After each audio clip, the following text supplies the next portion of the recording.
Gather round, everyone. Let me tell you an untold story of how the ocean fell in love. The day the ocean froze from a whale's song.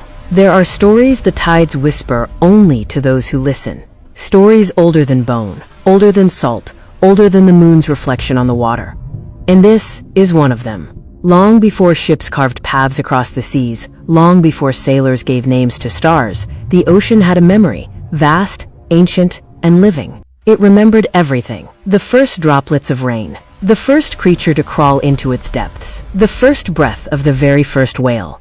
And it remembered a song so powerful that it nearly brought the world to an end. This is the legend of Vaelor, the whale whose voice froze the ocean that could dream. In the ancient ages, when the world still shaped itself, the ocean was not just water. It was a mind, a dreamer, a great shimmering consciousness that drifted in and out of the waking world. Every wave was a thought, every current was an emotion, every storm was a tantrum, and every calm tide, a moment of deep reflection.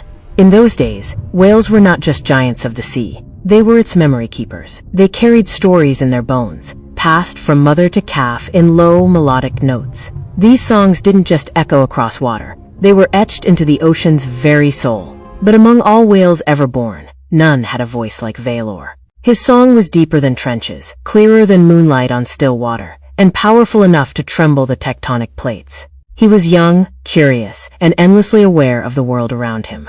The ocean felt him the way a mother feels the footsteps of a child, bright, unexpected, full of potential. And potential can be dangerous. A voice that should never have existed. Vaelor was born during the night of the aligning moons, an event that happened only once every 1,000 lifetimes. 3 moons crossed the sky, casting overlapping shadows across the waves. Every creature felt its pull. The tides rose unusually high, fish glowed with pale light, and even the deepest vents hummed like tuning forks. It was said that births during this night were blessed or cursed. Whale elders sensed something strange in Vaelor's first cry. The water around him stilled. Dolphins paused their chatter. Even sharks slowed their circles. His voice bent the sea, not violently, just differently, as if the ocean itself was. The elders swam around him in spirals, testing the currents, humming ancient notes to see how his young voice responded. Each time he replied, the water cooled just a little. Not enough to notice at first, but enough for the elders to worry. For in their oldest stories, stories carved into coral and sung only in the deepest waters, there were warnings. Beware the whale whose voice reaches the heart of the ocean. For the sea loves too deeply and destroys too easily. Vaelor never heard the warning. Few did. Most thought it myth, until the day he sang with his whole heart. The loneliness of a giant. Despite his gift, Vaelor was not fearless. He felt emotions more intensely than others. Joy that burst like geysers, sadness that rolled like storms, curiosity that swept him miles into the unknown.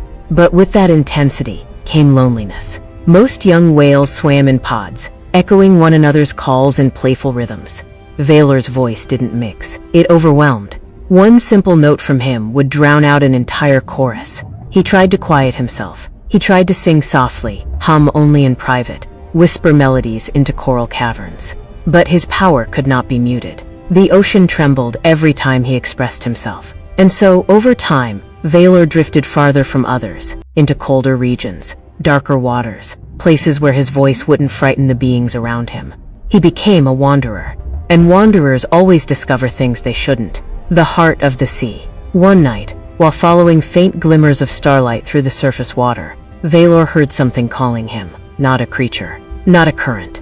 Something deeper. A pulse, a rhythm, a low, ancient hum, rising from a trench so deep that even the bravest sea creatures refused to approach it. This was the abyss of echoes, where sounds went, but rarely returned. Drawn by instinct older than language, Vaelor descended. The water pressure thickened around him like a tightening fist.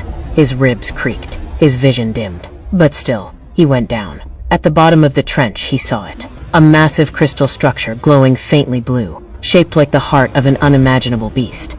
It pulsed with every movement of the ocean, throbbing gently, rhythmically, endlessly. This was the ocean's heart, the core of the sea's consciousness, the soul of all waters. No creature was meant to see it, certainly not to sing to it. But Vaelor, he didn't know that. He approached slowly, curiosity overriding caution, and released a single innocent note, a greeting, a question. a wondering. His song touched the heart, and the heart responded. The light inside the crystal expanded. The ocean stilled. Pressure vanished. Temperatures plummeted. For the first time in its existence, the ocean felt something it had never felt before. Emotion. Real emotion. Vaelor, unaware of what he had awakened, sang again. The heart of the sea listened. And with every note, it loved him more. The day the world changed.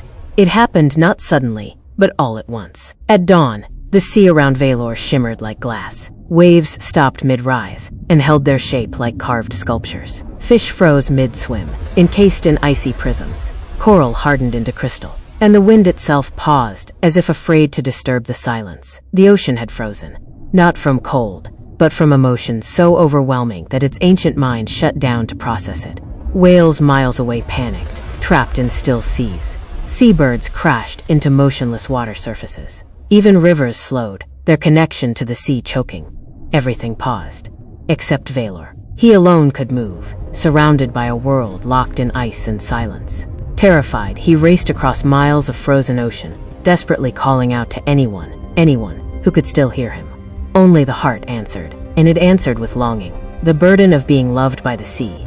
As Vaelor swam, the heart extended tendrils of shimmering energy, reaching for him like arms longing for an embrace. Wherever they touched, ice spread, beautiful, crystalline, deadly. The ocean was in love with him. And love, when felt by something as vast as the sea, is catastrophic. Vaelor fled, not because he hated the ocean, but because he understood something tragic. If the ocean reached him, if it embraced him fully, it would never let go, and the world would drown in ice. So he dove deeper, searching for whale elders trapped in the frozen currents. He nudged them, wept through song for their safety, pushed them toward breaking points where the ice was thinner. His cries cracked the frozen ocean. His grief warmed it. He sang, not with power, but with sorrow, soft notes, gentle calls, apologies carried on trembling harmonies. And slowly, the ocean began to melt. The heart dimmed its glow, realizing the pain it was causing him. Its love softened, its tendrils retracted, the ocean thawed. And for the first time since creation, the sea felt heartbreak. The final song. Vaelor returned to the abyss of echoes, knowing what he had to do. He approached the ocean's heart, now dim and quiet. A child who had accidentally wounded its parent. "I'm sorry," he whispered, not in words, but in a soft, trembling melody. He did not sing with power this time. He sang with acceptance, a lullaby, a farewell, a final gift to the being that had loved him too much. The heart pulsed weakly. Its glow faded, and it fell asleep. Not dead, not broken, just sleeping, so that the world could live. And as it slept, Vaelor's voice changed forever. Gentler, softer, no longer dangerous. His power faded, not as a punishment, but as a blessing. So he would never freeze the ocean again. What the ocean remembers. Many lifetimes passed. Whales still sing of Vaelor, the whale who moved the ocean's heart. The ocean itself remembers him, though faintly, like a dream half forgotten. And sometimes, on winter nights, when the moon is bright and the water unusually still, you can hear a strange harmony beneath the waves. A soft cry, a lonely note, a lullaby echoing deep from the abyss of echoes. The sea is remembering, the heart is dreaming, and the world is listening. For this is the story of the day the ocean froze, because a whale dared to sing. Thank you for watching this video. I hope you enjoyed it. Please subscribe and hit the like button.